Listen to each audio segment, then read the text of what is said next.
coordination from the mid trio here. Great showing, and more importantly, they understand that Bangwit, he's about to get level 4, so there's no point risking it, even though Kairi does have a level lead on to hide on Bush. At this stage of the game, right, we're thinking about lane advantages, and from top side, we're probably not going to see much go on. It's a sandbag on that side. Kelra, he's got to be really careful. As long as that flicker is down, if he pushes himself too far forward, if Doom gets a Zaman Force directly on top of him, he can kill him in that lane, so he's got to be careful for that.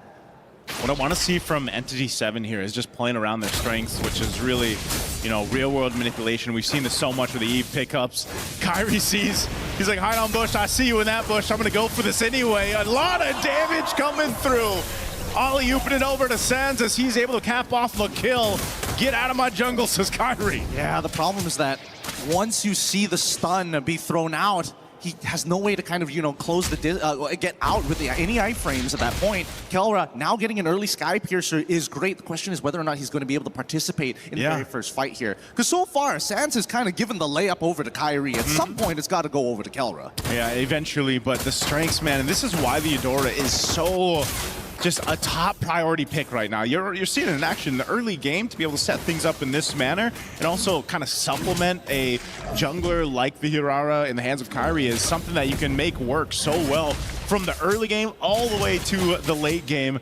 And now this turtle finally going to be started up here. It's been delayed pretty much out. They're going to go for another kill. Akashi once again shredded through. A golden hour is going to drop down. Now Kelra's a part of the fight. He wants to get the stacks he's looking for. Doom's got to defensively Zaman Force out. There's another kill for ONIC. And they'll finally make their way for this turtle here. Shin's got no option but to back off.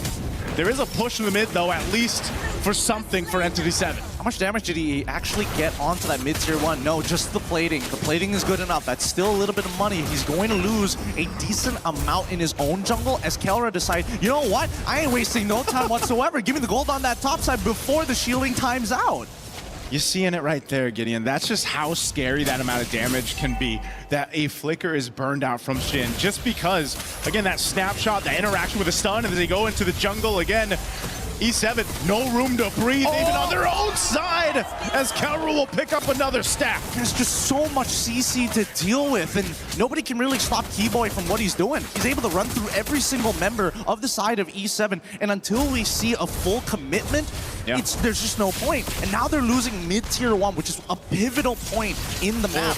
Golden hour, drop down, Kelra lining up the shots, and it's right lined up for Shin, and out in the mid lane. Daytona's welcome into the team. They landed on through. Luffy's gone, but E7 looking to fight back down, running it for Sands. He's gonna have to burn the flicker. The re-engage comes through. Snapshots are there. Oh, Bagwin, 1 HP. He'll get back to base. Could have been way worse for Entity7 there. Way worse, for sure.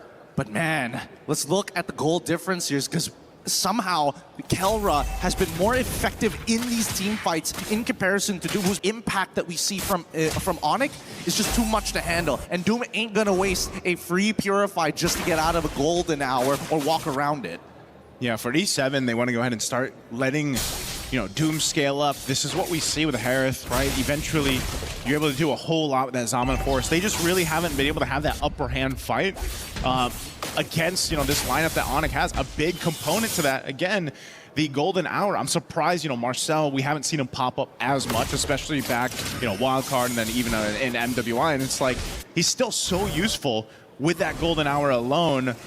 But even Chip can do something similar. A little bit of stun here on Keyboy. This fight for this turtle, though. Let's see if anyone's actually able to secure it. Hide on Bush will just now pick up that Sky Piercer, though. I'm not sure if that's even going to get any value this time around. Considering what's about to happen, Hide on Bush gets caught out just like that. I mean, these interceptions, they can't... Wait, hold on. Oh, they're just going for it. Another stack for Kelra. Akashi could be next. Infernal Pursuit, but there's a double now for this Granger for Kelra. Stacks on stacks, and that's going to be a turret. And just another objective. That's a huge miscommunication for the side of Entity7. ONIC now going to take full advantage of this as Kelra now leading the charge by himself with the rest of his team to say, you know what? We're going to take everything. What are you going to do? Chase us? Doom trying, but he's not going to catch up to Keyboy anytime soon. Yeah, you're not going to catch a Marcel like that, you know? So Yeah, I don't know. That was clearly a mistake, a misstep there for E7 to be on that side, to lose their jungler, but that's a big part of these team fights now. I mean, look at the health bars. They're just dropping as they try to get to the base. They try to get away, but Bagwin's down, and now Akashi gets blown up as well from the shots from Kelra. He didn't want to use his flicker either. Again, I feel like E7, they understand that their battle spells are like so key to their composition, but at the same time, they're not using it to save themselves. Now we have a 13-3 lead, a 5.7k lead at 8 minutes into the game, which is not, I'm not gonna lie, it's pretty devastating, on top of the fact that Kelra is almost max stacks at this stage of the game on his Sky Piercer. Yeah. Keyboy and Sons both just doing an amazing job throughout this game, too, to set things up. Look at the difference here now in the mid lane. They're actually able to get Ludwig. Keyboy and Sans, do they want to fight this? I know they got Kelra there, but still, you don't want to get overzealous and get punished here. You got a 6,000 gold lead if you're ONIC. You want to keep that together for this Lord here in about 30. First items priority. I like how Ludwig is like, no, I'm not going to think about sustain whatsoever. All I'm thinking about is maintaining my stacks, get me a Guardian helmet, and yeah, I'll make something happen. He is a thick boy for a good reason, but also such a huge deterrent for E7. Like, what are they going to do as soon as he starts charging up the Daytona's welcome, right? On the opposite side, I do want to see whether or not E7, specifically Bagwin, he needs to get a backline attack onto Kelra. Yeah, I feel like he's been trying, you know, like he's been trying to find that positioning, but there just hasn't been that opening that they're looking for. And now at this point, it looks like E7's just gonna have to give this Lord over to ONIC, let them do their things. Akashi's gonna give the information. There's quite a few here. They're trying to push up top too, but Lord already secured by Kairi. Bagwin gone. I mean, this is just not where you want to be, and now Daytona's welcome to keep Akashi in place. Line it up again for Kelra to get a double again. And E7, it's looking really dire here in game one. I think this game is almost over. ONIC is in a point where their snowball is a little too big, and they're purposely delaying Hide on Bush. He will not be able to get with the rest of his team, and now his death timer is staggered. Yep. Already base turret's going to be worked on. Doom trying to drop it down with his Amin Force, but still just delaying possibly the inevitable here. Almost a 9,000 gold lead as Lord is going to approach this mid turret. The defense shield's still going to pop, but the Lord is still up, and now the pressure's here. 15 still, 4 Hide on Bush to be up. They're going to drop it down once again. Ludwig, Daytona's welcome. Throw him into the wall.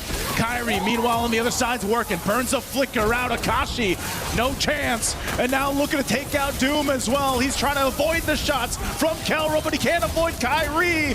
And they're looking for more. Finally, Kelra goes down, but Kairi's here as well. It's a different KK connection. It's a maniac for Kairi. And that's all ONIC needed in this game one. Under 12 minutes, they'll cap out game one against Entity7. 21-6 the final score, and they're gonna farm one more before they close out the very first match. Egos were tested this time around. Entity7 said, you know what, we're comfortable with this style of composition.